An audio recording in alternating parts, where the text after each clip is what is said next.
এখন দেখছি হঠাৎ করে আমাদের জানানো হলো যে এটা বিলম্ব হবে। আর কেন যে বিলম্ব হবে এটা তো আমরা বুঝতে পারছি না। আর এইভাবেই বসে থাকবো, কতটুকু পরে আসবে না আসবে। আমরা ঢাকায় পৌঁছাবো আগামীকালকে, আমরা দুজন গভর্নমেন্ট চাকরি করি। এখন কালকে অফিস আছে, আমরা ঢাকায় পৌঁছাতে হবে। সবচেয়ে বড় কথা হলো বাচ্চা কাচ্চা নিয়ে বসে থাকা তো টাফ। আর এটা আসলে একটা ভোগান্তি সৃষ্টি হচ্ছে, মানুষের একটা সমস্যায় তৈরি হচ্ছে।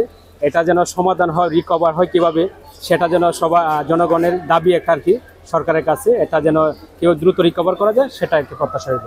আপনারা জানেন, দেশবাসী জানে, সিলেট লাইনে কোনো ট্রেন নাই, সরাসরি কোনো ট্রেন নাই।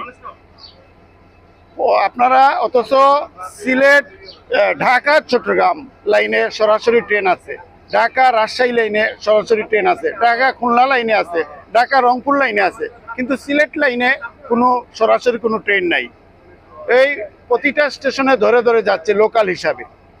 এটাও দূর করতে হবে, সরাসরি ট্রেন দিতে হবে। আমরা বিগত 2 বছর আগে জানতে পারছিলাম টাঙ্গুয়ার হাওর নামে একটি ট্রেন সিলেটে দিবে সরকার, কিন্তু আজকে 2 বছর অতিক্রান্ত হয়ে গেছে, কিন্তু এই টাঙ্গুয়ার হাওর আর আসে নাই।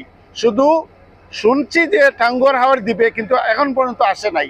আমরা রেল কর্তৃপক্ষের সাথে যোগাযোগ করলে রেল কর্তৃপক্ষ আমাদেরকে জানায় ইঞ্জিন নাই, পর্যাপ্ত ইঞ্জিনের অভাবে এই টাঙ্গুয়ার হাওর দিতে পারতেছে না। অথচ অন্যান্য জায়গায় এর মধ্যে রেল দিয়ে দিচ্ছে, নতুন ট্রেন দিয়ে দিচ্ছে, কিন্তু সিলেটে দিচ্ছে না। এটা হলো বৈষম্য।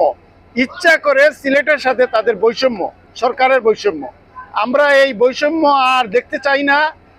অনতিবিলম্বে আমাদের সিলেট লাইনে 2টি ট্রেন চালু করুক এবং সিলেট আখাউড়া লাইন সংস্কার করে দিতে হবে। এটাই সিলেটবাসী চায়। আমরা সিলেটবাসীর পক্ষ থেকে আপনাদের মাধ্যমে আমরা সরকারকে জানিয়ে দিতে চাচ্ছি।